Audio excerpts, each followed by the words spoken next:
Hi అండి. తొలి ఏకాదశి రోజు జొన్న పేలాలతో ప్రసాదం ఎలా తయారు చేయాలో చూసేద్దామండి. ఒక కప్పు జొన్నలు తీసుకున్నానండి. 1 లీటర్ వాటర్ వేసి బాగా హీట్ అయిన తర్వాత జొన్నలు అందులో వేసేయాలండి. ఏమైనా సచ్చు గింజలు ఉంటే బయటకు వచ్చేస్తాయండి. వడగట్టే దాంతో అన్నీ తీసి పక్కన పడేయాలండి. ఒక 5 మినిట్స్ అలా ఉడకబెడితే సరిపోతుందండి. అన్నీ వడగట్టుకొని ఒక క్లాత్ పైన, కాటన్ క్లాత్ పైన అన్నీ ఆరబెట్టుకోవాలండి. 2 అవర్స్ ఆరబెడితే తడి అంతా ఆరిపోతుందండి. ఆ తర్వాత కడాయి పెట్టేసి హీట్ అయిన తర్వాత 2 స్పూన్స్ అలా వేస్తూ పేల్చుకోవాలండి. పేలాలు పేల్చుకోవాలా.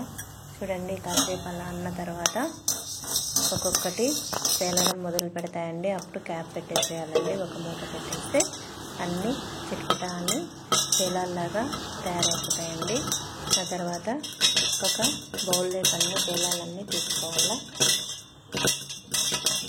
కొంచెము కొన్ని తీసుకొని మిక్సీ పట్టుకోవాలండి. ఫైన్గా పౌడర్ చేసుకోవాలా.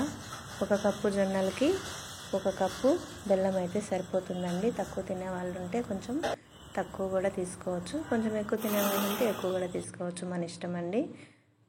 పౌడర్ చేసుకున్న తర్వాత కొంచెం బెల్లం వేస్తూ బాగా ఫైన్గా పౌడర్ చేసుకోవాలండి. 2 ఇలాచీలు, 1/2 కప్పు పుట్నాల పప్పు తీసుకొని అవి కూడా మిక్సీ పట్టుకోవాలండి.